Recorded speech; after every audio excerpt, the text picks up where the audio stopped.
Hello viewers, welcome to PAP student. இந்த வீடியோல நம்ம ரவுட்டிங் பத்தி பார்க்க போறோம். ஒரு வெப்சைட் பண்றதுக்கு தேவையான அளவுக்கு ரவுட்டிங்ல என்னென்ன கான்செப்ட் இருக்கோ அதை இந்த வீடியோல பார்த்திரலாம். அதுக்கு அப்புறம் இன்னும் நிறைய இருக்குது ரவுட்டிங் கான்செப்ட்ல. அதெல்லாம் பின்னாடி வெப் அப்ளிகேஷன் பண்ணும்போது பார்த்திரலாம். இந்த ரவுட்டிங் நமக்கு புரியறதுக்காக நான் ஒரு சின்ன அப்ளிகேஷன் கிரியேட் பண்ணியிருக்கிறேன். அதில் ஒரு டேப் கண்ட்ரோல் வச்சுருக்கிறேன். அதில் home, about me, contact me அப்படின்னு நம்ம ஒரு வெப்சைட் க்ரியேட் பண்ணுற மாதிரி ஒரு சின்ன டேப் வச்சுருக்கிறேன். அதாவது மெனு அப்படின்னு கூட சொல்லலாம். ஓகே, இப்போ இதில் ஒரு ஹோம் பேஜ் வச்சுருக்கிறேன். அதுக்கடுத்து அபவுட் மீ பேஜ், அப்புறம் காண்டாக்ட் பேஜ். அப்போ நம்ம ஆங்குலரில் பேஜ் அப்படின்னு சொன்னால் அது காம்போனண்ட்டாக தான் இருக்கணும்.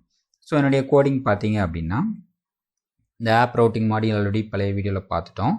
ஸோ இது போக நான் அபவுட் மீ அப்படின்னு ஒரு காம்போனண்ட்டு க்ரியேட் பண்ணியிருக்கிறேன். காண்டாக்ட் மீ அப்படின்னு ஒரு காம்போனண்ட்டு, ஹோம் அப்படின்னு ஒரு காம்போனண்ட்டு க்ரியேட் பண்ணியிருக்கிறேன். ஸோ காம்போனண்ட் எப்படி க்ரியேட் பண்ணுங்கிறது பழைய வீடியோவில் சொல்லியிருக்கிறேன். அது மாதிரி நீங்கள் ஒரு 3 காம்போனண்ட்டை க்ரியேட் பண்ணிக்கோங்க. இப்போ ஹோம் காம்போனண்ட் அப்படிங்கிறது தான் மெயினாக இருக்கும். கண்ட்ரோல் அடித்து ப்ளஸ் அடிச்சிங்கன்னா அந்த விண்டோ பெருசாகும். ஸோ H3 அப்படிங்கிறதுல ஐ ஆம் இன் ஹோம் பேஜ்னு போட்டு ஒரு லோகோ இமேஜ் வச்சுருக்கிறேன். ஓகேவா, அதுதான் இங்கே தெரியுது. ஐ ஆம் இன் ஹோம் பேஜ் ஒரு லோகோ வச்சுருக்கிறேன். அடுத்து அபவுட் மீ அப்படிங்கிறதுல அபவுட் மீ அப்படின்னு மேலே எழுதிட்டு ஒரு சின்ன ஸ்மைல் PNG வச்சுருக்கிறேன். அதுதான் இங்கே தெரியுது. ஸோ இதுதான் வந்து அபவுட் மீ.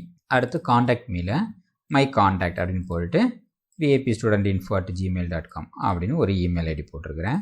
அதுதான் அந்த கீழே தெரியுது. ஸோ இப்போ 3 காம்போனண்ட்டையும் நான் ஒரே பேஜில் காமிச்சிருக்கிறேன். அது எங்கே காமிக்கிறேன் அப்படின்னா ஆப் காம்போனண்ட்டில் பார்த்தீங்கன்னா நான் இங்கே 3மே எழுதி வச்சுருக்கிறேன். ஒரு டேப் கண்ட்ரோல் மாதிரி போட்டுட்டு home, about me, contact me, காலம் SM12 அப்படிங்கிறது எல்லாமே பூட் ஸ்ட்ராப்போடது தான். செலக்டார் அப்படின்னு ஒன்று படிச்சிருக்கிறோம். அதில் ஹோம் காம்போனண்ட் எங்கே வச்சுருக்கிறேன். அடுத்து ஒரு ரோ போட்டுட்டு அபவுட் மீங்கிற காம்போனண்ட் எங்கே வச்சுருக்கிறேன். அடுத்து காண்டாக்ட் மீ காம்போனண்ட்டை இங்கே வச்சுருக்கிறேன். ஸோ இப்போ இதுலேருந்து நம்ம ரன் பண்ணும்போது அவுட்புட் இங்கே வந்துடுது. ஸோ இந்த 3யுமே நான் ஆப் காம்போனண்ட்டுக்குள்ளே வச்சுருக்கிறேன். ஓகே, இப்போ இதில் நம்ம 3 டேப் வச்சுருக்குறோம். ஸோ ஒவ்வொரு டேப் கிளிக் பண்ணும்போது அதோடைய பேஜ் மட்டும்தான் நம்மளுக்கு காமிக்கணும் அப்படின்னா நம்ம ரவுட்டிங்கில் தான் எழுதணும்.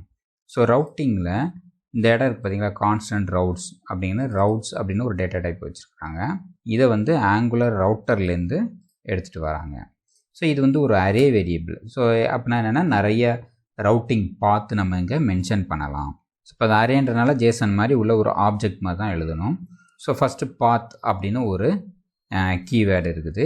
அதுக்கு வேல்யூ வந்து நம்ம சிங்கிள் கோட்டு கொடுத்து ஹோம் அப்படின்னு நான் கொடுக்குறேன். ஹோம் அப்படின்னு கொடுத்தா எனக்கு என்ன காம்போனண்ட்டு காமிக்கணும் அப்படின்னா ஹோம் காம்போனண்ட்டை காமிக்கணும். பாருங்கள், ஆட்டோமேட்டிக்காக வந்துடும். இங்கே நீங்கள் செலக்ட் பண்ணிட்டீங்கன்னா ஆட்டோமேட்டிக்காக இங்கே இம்போர்ட்டும் ஆகிடும். ஸோ இதை ஒரு கமா போட்டு இது அரேன்றனால மல்டிபிள் கொடுக்கலாம். ஸோ இது வந்து நான் அபவுட் மீ அப்படின்னு ஒரு பேர் கொடுக்குறேன். இங்கே காண்டாக்ட் மீ அப்படின்னு ஒரு பேர் கொடுக்குறேன். இதில் அபவுட் மீ காம்போனண்ட், இங்கே காண்டாக்ட் மீ காம்போனண்ட். ஸோ நீங்கள் இங்கே போட போட இங்கே ஆட்டோமேட்டிக்காக இது இம்போர்ட் ஆகிட்டே இருக்கும். ஓகே, கடைசியில் ஒரு கம்மா வேணால் ரிமூவ் பண்ணிக்கலாம், அடுத்ததும் வரும். இப்போ இந்த ரவுட்டிங்கோடைய கான்செப்ட் இன்ட்ரொடக்ஷன் சொல்லும்போது நான் சொல்லியிருப்பேன், ஒரே காம்போனண்ட்டை அதாவது ரிஜிஸ்டர் அப்படிங்கிற காம்போனண்ட்டை சைனப்பாகவும் வச்சுக்கலாம், ரிஜிஸ்டராகவும் வச்சுக்கலாம்னு சொன்னேன்ல. ஸோ இப்போ நான் என்ன செய்கிறேன், ஹோம்ங்கிறத எம்டிஏ ஸ்பேஸ்லேயும் வச்சுக்கலாம். அதாவது URL எம்டியாக இருந்தால் கூட ஹோம் தான் வரும் எனக்கு. அப்புறம் ஹோம்னு அடித்தாலும் ஹோம் காம்போனண்ட்டு தான் வரும். ஓகேவா, ஸோ இந்த மாதிரி நம்ம ஒரே காம்போனண்ட்டை 2 கீவேர்டு கொடுத்து கால் பண்ணிக்கலாம். இதுதான் அந்த இன்ட்ரொடக்ஷன்லேயும் நம்ம பார்த்தோம். இந்த ரவுட்டிங்கோடைய கீ வேல்யூவை நம்ம வந்து ஆப் காம்போனண்ட்டில் இந்த HREFனு வச்சுருக்கோம் பாருங்கள். யூஸ்வலாக HTML இப்படி தான் வச்சுருப்பாங்க. HREF வந்து அந்த பட்டன் கிளிக் பண்ணும்போது அந்த பேஜை காமிக்கணும் அப்படின்றது. ஸோ ஒரு ஸ்லாஷ் போட்டு ஹோம் அப்படின்னு போடுங்க. ஸோ இப்படி 3 இதையும் எழுதிட்டோன்னா ஸோ அந்த டேப் கிளிக் பண்ணும்போது கரெக்டாக ஒரு URL போட்டுட்டு அதுக்கு பக்கத்தில் ஸ்லாஷ் போட்டு ஹோம் காமிச்சு அந்த ஹோம் வேல்யூவை காமிக்கணும். இப்போ சேவ் பண்ணி பார்த்தா தெரிஞ்சிடும். ஓகே, இப்போ நான் அபவுட் கிளிக் பண்ணேன் அப்படின்னா எனக்கு அபவுட் மீ அப்படிங்கிறது மேலே வந்துருச்சு. காண்டாக்ட் மீ கிளிக் பண்ணால் காண்டாக்ட் மீ அப்படின்னு வந்துருச்சு. ஓகேவா, ஹோம் கிளிக் பண்ணாலும் ஹோம்னு வந்துருச்சு.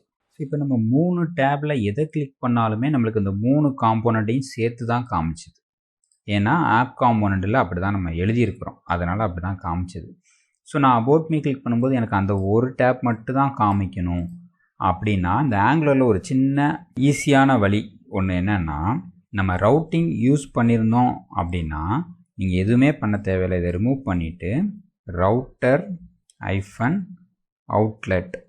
அப்படின்னு மட்டும் எழுதுங்க. இது ரெண்டுமே வேண்டாம், ரிமூவ் பண்ணிடலாம். இது என்ன அர்த்தம் அப்படின்னா டேப் கிளிக் பண்ணும்போது ரவுட்டிங்கில் போய் அது பார்க்கும், எந்த காம்போனண்ட்டை காமிக்கணுமோ அதை எடுத்துகிட்டு வந்து இந்த இடத்துல வச்சிரும்.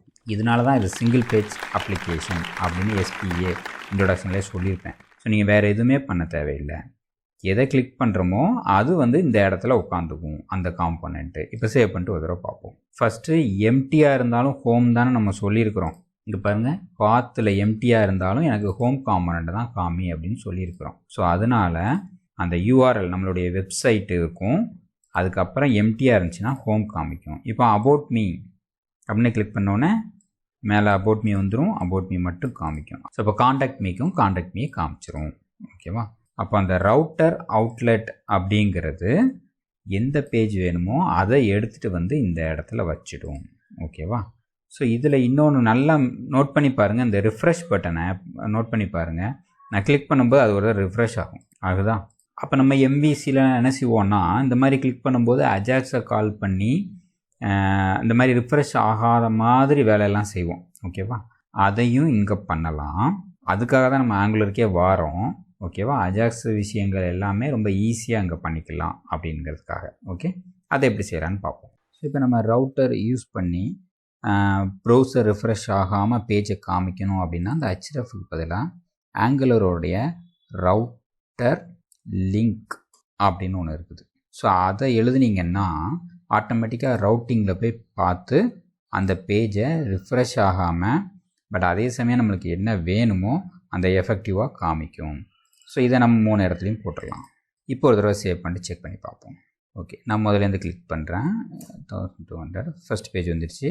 அபவுட் அடிச்சோன்னா அபவுட் வருது, ஆனால் இங்கே ரிஃப்ரெஷ் ஆகாது. காண்டாக்ட் மீ இங்கே ரிஃப்ரெஷ் ஆகலை பார்த்தீங்களா?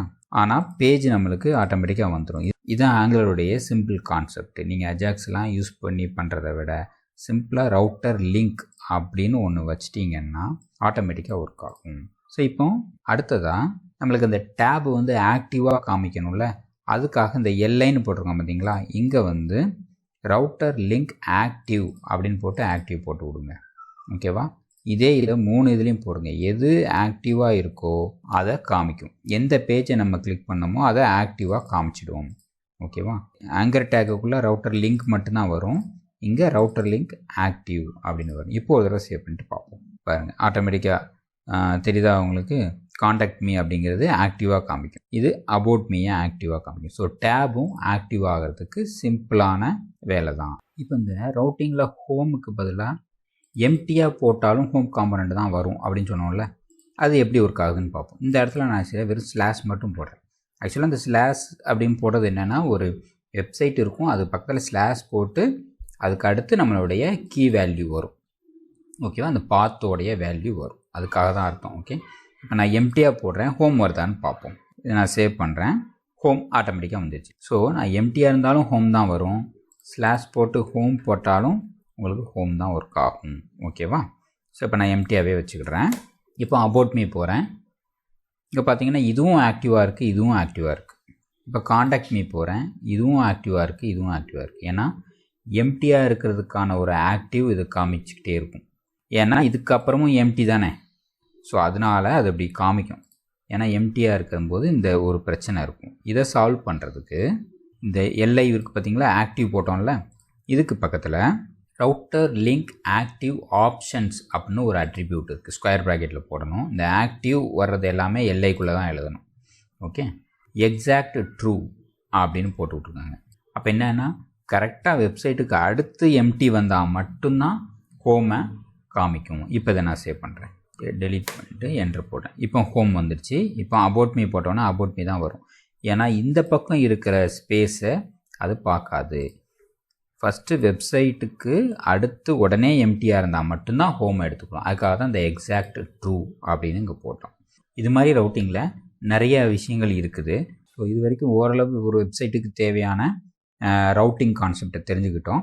இப்போ ஃபைனலாக ஒரு பட்டன்லேருந்து கிளிக் பண்ணும்போது இன்னொரு பேஜை எப்படி காமிக்கிறது அப்படிங்கிறதையும் பார்த்துருவோம். அதுவும் வெப்சைட்டுக்கு சம்டைம்ஸ் தேவைப்படும். இப்போ நான் ஹோம் காம்போனண்ட்டில் ஒரு பட்டன் வச்சுட்டு அந்த பட்டனை கிளிக் பண்ணும்போது நான் காண்டாக்ட் மீ அப்படிங்கிற அந்த பேஜுக்கு போகிறேன். சம் பிஸ்னஸ் லாஜிக் ஏதாவது இருந்துச்சு அப்படின்னா அதை கூட கம்ப்ளீட் பண்ணிவிட்டு நம்ம இன்னொரு பேஜை ரீடைரக்ட் பண்ணுவோம்ல, அந்த இதுதான் பட்டனை கிளிக் பண்ணும்போது வரும். ஓகேவா? இது பக்கத்தில் ஒரு பிரேக் போட்டுக்கிடுதேன். ஸோ கொஞ்சம் கேப் கிடைக்கும். ஸோ இதெல்லாம் வந்து நார்மல் HTML பூட்ஸ்ட்ராப்போடது தான். இந்த கிளிக் ஈவெண்ட் மட்டும்தான் ஆங்குலரோடது. ஆல்ரெடி நம்ம கிளிக் ஈவெண்ட்லாம் பார்த்துருக்குறோம். கோ டு காண்டாக்ட் மீ போட்டாச்சு. இப்போ இதோடைய டைப் ஸ்கிரிப்டுக்கு உள்ளே போயிட்டு கோ டு காண்டாக்ட் மீ அப்படின்னு எழுதுகிறேன். இது வந்து ரவுட்டர் அப்படின்னு ஒரு வேரியபிள் வச்சுருக்கிறேன். திஸ் டாட் அப்படின்னா இந்த பேஜில் இருக்கிற வேரியபிள்.